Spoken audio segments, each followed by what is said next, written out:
Day 1 నుండి ఈ రోజు వరకు ఒకేలా ఉన్నాడు ఆ హీరో. ఆ హీరోకి అస్సలు ఫిల్టర్ ఉండదు. ఏం మాడాలన్నా మనసు నుండి మాట్లాడతాడు. తనకి చిన్న పెద్ద అనే తేడా అస్సలు ఉండదు. ప్రేమించేస్తాడు ఎవరినైనా సరే. ఆకాశం అంత ఇమేజ్కి కేర్ ఆఫ్ అడ్రస్ అతను. అయినా సరే భూమి మీద ఉండి మాట్లాడటానికి ఇష్టపడతాడు. కష్టం అని వచ్చిన ప్రతి ఒక్కడికి కూడా తన చేతనైన సాయం చేస్తాడు. అడివంత మనసు అయింది. మనసు ఎంత విశాలంగా ఉన్నా మనోడి బాడీ కూడా అంతే విశాలంగా ఉంటుంది. అలాంటి ఒక ఆజానుబాహుడు. అందుకే అమ్మాయిల కలర్ రాకుమాడాడు. ఏం చేసినా పెద్దగా చేయాలనుకుంటాడు. అందుకే దాదాపు 2500 ఎకరాలు ఉన్న అడవిని దత్తత తీసుకున్నాడు. గొడవ అంటే అస్సలు తెలియదు. అజాత శత్రువు అంటారు ఇతన్ని. మీకు ఒక సినిమాలో డైలాగ్ ఉంటుంది, గుర్తుందా? అందరినీ ప్రేమించేద్దాం, పోయేదే ఉంది డ్యూడ్ అని చెప్పేసి. నిజంగా ఆ సినిమా డైలాగ్కి సంబంధించి, ఆయనకి సంబంధించి అలాంటి ఒక వ్యక్తి అతను. తన స్నేహితులందరికీ వంట చేసి పెడుతుంటాడు. తనతో పాటు ఎవడన్నా కనుక ఫుడ్ చేశారంటే ఆ నటులకి మరో వారం రోజుల దాకా ఫుడ్ అవసరం లేనంత ఫుడ్ పెడతాడు. ఏ ముహూర్తాన సినిమా ఇండస్ట్రీలోకి అడుగు పెట్టాడో ఆ రోజు నుంచి ఈ రోజు వరకు అన్ని రికార్డులే. దర్శక దిగ్గజం రాజమౌళి గారితో చేయి కలిపిన మొదటి రోజు నుంచి ఒక్కసారిగా ఆయన జాతకం మారిపోయింది. ఆ రోజు నుంచి ఈ రోజు వరకు ప్రపంచం మొత్తం కూడా ఆయన గురించి మాట్లాడుతూనే ఉన్నారు. ఎందుకు అంటే ఆయన సినిమా కెరియర్లో ఇప్పటివరకు ఒక 25 సినిమాలు మాత్రమే నటిస్తే అందులో 8 సినిమాలు మాత్రమే సూపర్ డూపర్ హిట్లు. కానీ ఈ 8 సినిమాల మార్కుతోనే ఆయనకి ఎంత కెరీర్ వచ్చిందంటే కాదు. 2015లో విడుదలైన బాహుబలి నుంచే ఈ రేంజ్ అంతా ఆయనకి విస్తృతమైంది. ప్రపంచవ్యాప్తంగా ప్రభాస్ని అభిమానించడం స్టార్ట్ చేశారు. ఆ దేశం ఈ దేశం అని తేడా లేదు. భారతదేశమే కాదు, ప్రపంచంలోని గొప్ప గొప్ప దేశాలన్నీ కూడా ప్రభాస్ని మా హీరో అంటూ పొగుడుతూ ఉంటాయి. ఆయనకి ప్రతి ఒక్క హీరోకి ఒక ఫ్యాన్ బేస్ ఉంటుంది, కానీ ప్రభాస్కి ఏ ఫ్యాన్ బేస్ ఉండదు. అందరి హీరోలు కూడా ప్రభాస్ ఫ్యాన్సే. అంతలాగా అందరినీ మురిపించేశాడు. తన మంచితనంతో, తన ప్రేమతోని అందరినీ ఆకట్టుకున్నాడు. ఇది ప్రభాస్ కెరీర్కి సంబంధించిన స్టైల్. అయితే ప్రభాస్ కెరీర్లో కొన్ని ముఖ్యమైన డేట్స్ చూద్దాం. మొట్టమొదటి సినిమా ఈశ్వర్ విడుదలైంది నవంబర్ 11, 2002. ఆ తర్వాత చాలా సినిమాలు వస్తాయా రావా అనుకున్న టైంలో రాఘవేంద్ర అనే ఒక సినిమా చేశాడు. ఆ తర్వాత ఇమ్మీడియట్గా వర్షం అనే సినిమాతో తన బండి పట్టాలెక్కింది. అప్పుడు విజయం అనేది మొదటిసారిగా బ్లాక్ బస్టర్ అంటే ఎలా ఉంటుంది అనేది అక్కడ చూశాడు. ఎంఎస్ రాజు గారు నిర్మిస్తే ఆ సినిమాని చనిపోయారు శోభన్ గారు. మన ఇప్పుడు ఎవరైతే సంతోష్ శోభను, సంగీత్ శోభన్ వాళ్ళ ఫాదర్ ఎవరైతే ఉన్నారో ఆయన వర్షం సినిమాకి దర్శకత్వం వహించారు. అడవిరాముడు, చక్రం, ఆ 2 సినిమాలు కూడా బాక్సాఫీస్ దగ్గర అంతగా పెద్దగా సంచలన విజయాలు నమోదు చేసుకోలేదు. తర్వాత వచ్చిన ఛత్రపతి సినిమా సెప్టెంబర్ 29, 2005. ఆ డేట్ మాత్రం ప్రభాస్ కెరియర్లో చాలా గట్టిగా గుర్తుపెట్టుకోవాలి. ఎందుకంటే ఆ రోజు నుంచే ప్రభాస్ కెరియర్కి నెక్స్ట్ లెవెల్ అనేది ఏంటనేది స్టార్ట్ అయింది. కానీ వరుసగా అంతకుముందే ఒప్పుకున్న సినిమాలన్నీ ఉండటంతో ఆయన్ని ఫినిష్ చేసుకోవడానికి చాలా టైమే పట్టింది ప్రభాస్ గారికి. 2006 నుండి మనం లెక్కేసుకుంటే పౌర్ణమి, యోగి, మున్నా, బుజ్జిగాడు, బిల్లా, ఏక్ నిరంజన్ ఇలా వరుసగా సినిమాలు వస్తున్నాయి వెళ్ళిపోతున్నాయి. ఎక్కడ కూడా ప్రభాస్ మార్కు కనబడలేదు. అలాంటి టైంలో వచ్చిన సినిమానే డార్లింగ్. ఆ తర్వాత వచ్చిన సినిమా మిస్టర్ పర్ఫెక్ట్. పర్వాలేదు అనిపించిందే తప్ప పెద్దగా విజయాన్ని అందుకోలేదు. ఆ తర్వాత వచ్చిన రెబల్ సినిమా కూడా చాలా హడావుడి చేసింది, కానీ ఎక్కడ బాక్సాఫీస్ దగ్గర అయితే మాత్రం మార్కులు సంపాదించలేకపోయింది. వీటి మధ్యలో వచ్చిన బిల్లా సినిమాతో కొంచెం పర్వాలేదు అనిపించింది, కానీ అది కూడా ఆయన స్థాయి కాదేమో అనిపించింది. అందుకనే ఆయన స్థాయి అందుకోవడానికి ఒక సినిమా వచ్చింది. ఆ సినిమా పేరు మిర్చి. కొరటాల శివ గారు మొట్టమొదటిగా మెగాఫోన్ పట్టుకొని చేసిన చిత్రం మిర్చి.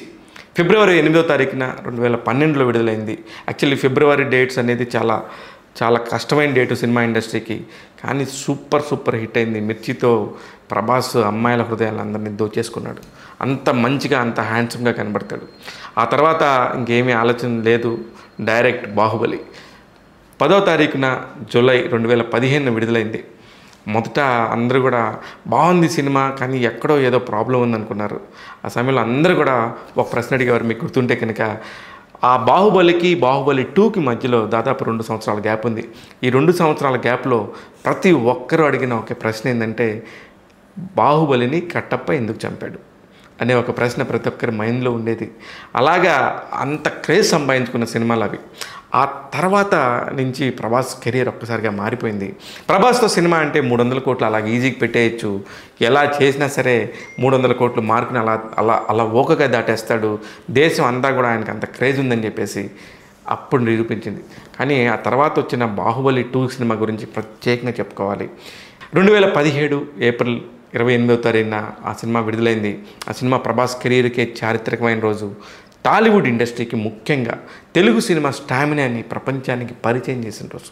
గతంలో బాహుబలి రిలీజ్ అయ్యి కూడా ఒక మంచి క్రెడిబిలిటీని క్రియేట్ చేస్తే లేదు 1000 కోట్ల మార్కుని మేము అలవోగ్గా దాటగలమని బాహుబలి అండ్ టీం నిరూపించి మొత్తం తెలుగు ఇండస్ట్రీ మీద ప్రపంచం అన్ని కళ్ళు పడేటట్టు చేసిన సినిమా మాత్రం నిరభ్యంతరంగా బాహుబలి అనే చెప్పాలి. అక్కడ ప్రారంభమైంది 1850 కోట్ల రూపాయల కొట్టి చూపించారు. ప్రభాస్ ఉంటే ఎంత దూరమైన వెళ్ళగలం అని చెప్పేసి నిర్మాతలకి చాలా భరోసా వచ్చింది. అందుకే ఆ తర్వాత ఏ సినిమాలు చేసినప్పటికీ కూడా చాలా మంచి నెంబర్ 1 ప్లేస్లోకి వెళ్ళిపోయేటట్టుగా సినిమాలు చేశారు. తర్వాత విడుదలైన సినిమా సాహో, అది ఆగస్టు 30వ తారీఖు 2019లో విడుదలైంది. అక్కడి నుంచి నిర్మాతలు ఆ సినిమా తర్వాత ప్రభాస్ అనగానే ప్రభాస్ డేట్లు ఇస్తే చాలు మనం ఏ సినిమా అయినా చేసేయచ్చు అనే దానికి వెళ్ళిపోయిన సినిమా సాహో. దాని తర్వాత వచ్చిన సినిమాలు రాధేశ్యామ్ కానీ అలాగే ఆదిపురుష్ కానీ అంతగా పెద్దగా ఆకట్టుకోలేదు. కానీ దానికి కూడా విపరీతమైన ఖర్చు పెట్టారు. ప్రొడ్యూసర్స్తో పాటు సినిమాలన్నీ కూడా నిరాశపడిచిన టైంలో మళ్ళీ ఇంకో సినిమా వచ్చిందండి. ఆ సినిమా పేరు సలార్. డిసెంబర్ 22వ తారీఖు 2023లో ఆ సినిమా తెర మీదకి వచ్చింది. అప్పటి నుంచి ప్రశాంత్ నీల్ అనే ఒక దర్శకుడు అంతకుముందు కూడా వెలిగాడు బాగా. ఆ వెలగటమే ప్రభాస్తో సినిమా చేయటం ద్వారా మరింత ఆయన పేరు విస్తృతమైంది. ఆయనకు కూడా చాలా విపరీతమైన పేరు వచ్చింది. ఆ తర్వాత 2024 జూన్ 27వ తారీఖున వచ్చిన చిత్రం కల్కి. దాంతో కూడా ఒక 600 కోట్ల రూపాయలు ఖర్చు పెడితే 1000 కోట్ల మార్కుని అలవోకగా దాటేశాడు ప్రభాస్. ప్రపంచవ్యాప్తంగా ఆయనకున్న ఫ్యాన్ బేస్ ఏంటి, ఆయన చేసే సినిమాల మార్క్ ఏంటి, రేంజ్ ఏంటి అనేది చూపించిన చిత్రం మాత్రం ఖచ్చితంగా కల్కి. ఇక్కడి నుంచి మళ్ళీ గేమ్ స్టార్ట్. ఇక్కడ దాకా ప్రభాస్ చేసిన సినిమాలన్నీ ఒక లెక్క అయితే ఇప్పటి నుంచి చేయబోయే సినిమాలన్నీ కూడా మరో లెక్కలాగా మారిపోయింది. కారణం ఏంటంటే ఆయనకి ఎన్ని దేశాల్లో సినిమాలు రిలీజ్ అవుతాయి అనేది ఎవరు టక్మని చెప్పలేరు. ఎందుకంటే ఒక బాగా మంచి తెలుగు సినిమా బాగా నెంబర్ 1 మార్కెట్లో ఉన్న సినిమా అయితే ఒక 7-8 దేశాల్లో విడుదలవుద్ది అనుకుంటే ప్రభాస్ సినిమా దాదాపు 40-50 దేశాల్లో విడుదలవుతుంది. మార్క్ మై వర్డ్, ఖచ్చితంగా ఇది నిజం. 40-50 దేశాలు తెలుగు వాళ్ళు ఉన్న ప్రతి ఒక్క దేశంలో కూడా రిలీజ్ అయ్యే సినిమా ఏదయ్యా అంటే ఒక్క ప్రభాస్ సినిమానే. అది మొహమాటమే లేదు. ఏ హీరో ఎవరేమనుకున్నా, ఏ దర్శకుడు ఎవరేమనుకున్నా కూడా ఇది నిజం. ప్రభాస్తో కాకుండా ప్రభాస్ లాగానే అంత రేంజ్ క్రియేట్ చేసిన ఒక దర్శకుడు సినిమా కూడా అలాంటి కోవకే వస్తుంది. ఆ దర్శకుడు రాజమౌళి గారు అనే సంగతి అందరికీ తెలిసిందే. ప్రస్తుతం ప్రభాస్ గారు ఇమ్మీడియట్గా చేస్తున్న సినిమాలు మనందరికీ తెలుసు. దర్శకుడు మారుతి మంచి కామెడీ టైమింగ్ ఉన్న దర్శకుడు అనేది ప్రతి ఒక్కరికి తెలుసు. ఆయన దర్శకత్వంలో రాజాసాబ్ అనే సినిమా వచ్చే ఏడాది సంక్రాంతికి మొట్టమొదటిగా వస్తున్నాడు ప్రేక్షకుల ముందుకి, జనవరి 9వ తారీఖు. ఇలా మొట్టమొదటిగా బౌండింగ్ కొడుతున్నాడు 2026కి. ఈ కాకుండా హను రాఘవపూడి గారి దర్శకత్వంలో ఫౌజీ కానీ, సందీప్ రెడ్డి వంగ గారి దర్శకత్వంలో స్పిరిట్, ఇవి కాకుండా ప్రభాస్ మంత్రముగ్ధులు చేయడానికి వచ్చే సినిమాలు మరికొన్ని ఉన్నాయి. అవేంటంటే కల్కి 2 ఉంది, అలాగే సలార్ 2 ఉండింది. వీటితో పాటు ఇన్ని సినిమాలు ఈ సంవత్సరం చేస్తడం అనేది మామూలు విషయం కాదు. ఇప్పుడు ఇవన్నీ చెప్పుకుంటే కూడా ఇవన్నీ కూడా కలిపి మొత్తం 25 సినిమాలే. అలాగే 2025లో మరోసారి ప్రేక్షకుల ముందు అందరికీ ప్రభాస్ వచ్చి కనిపించారు. అది తన స్నేహితుడు మంచు విష్ణు కోసం. ఆ సినిమా పేరు కన్నప్ప. ఆ సినిమాలో ఆయనకు ఒక్క హీరోయిన్ కూడా లేదు. కారణం ఏంటంటే ఆయన శివాంశతో వచ్చిన నందుడు లాంటి ఒక క్యారెక్టర్ చేశాడు. ఆయన వచ్చిన 40 నిమిషాలు స్క్రీన్ అంతా షేక్ అయిపోయింది. ఫ్యాన్స్ అందరూ కూడా అంత ఓపెనింగ్స్ రావడానికి, మంచు విష్ణు కెరియర్లోనే అంత ఓపెనింగ్స్ రావడానికి ప్రధానమైన కారణం ప్రభాసే అని చెప్పి మంచు విష్ణు పలు స్టేజెస్లో చెప్పిన సంగతి మనందరికీ తెలిసిందే. ఇకపోతే ప్రభాస్తో ఇంతవరకు అసలు ఎంతమంది హీరోయిన్లు నటించుంటారు? మొదటి సినిమా కాడి నుంచి ఇంతవరకు ప్రభాస్ ఎంతమందితో రొమాన్స్ చేస్తుంటాడు అనేది మాత్రం లెక్కేయాలంటే ఆ సుందరాంగుల గురించి ఇప్పుడు మీకు చెప్తాను. మొట్టమొదటిగా ఆయనతో ఫస్ట్ నటించిన హీరోయిన్ శ్రీదేవి విజయ్ కుమార్. మంజులా విజయ్ కుమార్ కూతురుగా ఆమె ఇక్కడ మొదటి సినిమా ఈశ్వర్ సినిమాతోనే ప్రభాస్తో సరసన నటించింది. ఆ తర్వాత ఇమ్మీడియట్గా రాఘవేంద్ర అనే సినిమాతో హీరోయిన్లుగా అన్షు, శ్వేత అగర్వాల్ నటించారు. వర్షం హీరోయిన్గా త్రిష ఎంత ఫేమస్సో. తర్వాత అడవి రాముడు సినిమాతో ఆర్తి అగర్వాల్, చక్రం సినిమాతో చార్మి, అసిన్లు ఇద్దరు కూడా ఆయన సరసన నటించడం అందరికీ తెలిసిందే. ఛత్రపతి సినిమాలో బాగా గొడవ అమ్మాయిలాగా శ్రేయ నటిస్తే, దాని తర్వాత వచ్చిన పౌర్ణమి సినిమాతో గతంలో ఆయనతో ఇద్దరు పనిచేశారు. ఆ సినిమాలో మరొక ఇంపార్టెంట్ క్యారెక్టర్ కూడా ఉంటుంది, సింధు తులాని. ఆమె కూడా హీరోయిన్గా పరిగణించాలి. తర్వాత వచ్చిన సినిమా యోగి, మొన్న కూడా ప్రభాస్ గారి కెరియర్లోనే ఒక డిజాస్టర్. అలాగే దిల్ రాజు గారి కెరియర్లో కూడా అది ఎప్పుడు గుర్తుంచుకునే సినిమా మొన్న. ఆ సినిమాలో హీరోయిన్గా ఇలియానా నటించారు. ఆ తర్వాత వచ్చిన బుజ్జిగాడితో మళ్ళీ త్రిష జతకట్టారు. అక్కడ తర్వాత వచ్చిన సినిమానే బిల్లాతో మొట్టమొదటిసారిగా అనుష్క ప్రభాస్ పరిచయం జరిగింది. ఆ సినిమాలో అనుష్కతో పాటు నమిత, హన్సిక కూడా నటించిన సంగతి మనకు గుర్తుండే ఉంటుంది. ఏక్ నిరంజన్ సినిమాతో కంగనా రనౌత్, డార్లింగ్తో కాజల్. మొట్టమొదటిసారి కాజల్ అక్కడే పరిచయం డార్లింగ్ సినిమా ద్వారా. మిస్టర్ పర్ఫెక్ట్ సినిమాలో కూడా ఇమ్మీడియట్గా బ్యాక్ టు బ్యాక్ నటించారు ప్రభాస్తోని. అదే సినిమాలో తాప్సీ కూడా ఉన్నారు. ఇకపోతే రెబెల్ అనే ఒక సినిమాతో తమన్నా, దీక్షా సేతు ఇద్దరు కూడా హీరోయిన్లు ఉంటే, మిర్చితో హీరోయిన్లుగా అనుష్క, లీడర్ ఫ్రేమ్ రిచా గంగోపాధ్యాయ కూడా నటించారు. ఇక బాహుబలి గురించి మనం ప్రత్యేకంగా చెప్పుకునేదే ఉంది. అనుష్క, తమన్నా మళ్ళీ వాళ్ళు కాంబినేషన్ మళ్ళీ నటించారు. సాహోతో శ్రద్ధా కపూర్, రాధేశ్యామ్ సినిమాతో పూజా హెగ్డే, ఆదిపురుష్తో కృతి సెనన్, సలార్తో శృతి హాసన్, కల్కిలో దీపికా పదుకనే. వీళ్ళందరూ కూడా మన రాజుగారితో నటించారు. రాజుగారితో నటించిన సుందరిమణులు వీళ్ళందరూ. వీళ్ళే కాకుండా రాజాసాబ్ సినిమాలో ఇప్పుడు వరుసగా నిధి అగర్వాల్, మాళవిక మోహనన్, రిద్ది కుమార్లు ముగ్గురు నటిస్తున్నారు. ఫౌజీ సినిమాలో మొట్టమొదటిసారిగా ఒక ఇన్స్టా ఇన్ఫ్లుయెన్సర్స్ని, ఇమాన్వి అనే ఒక అమ్మాయిని ప్రభాస్ లాంటి స్టేజ్లో ఉన్న హీరో పక్కన నటించడానికి తీసుకున్నారంటే దానికి కారణం హను రాఘవపూడి గారు. ఇకపోతే స్పిరిట్ చిత్రంలో తృప్తి డిమ్రి, వీళ్ళు కూడా చాలా ఫేమస్.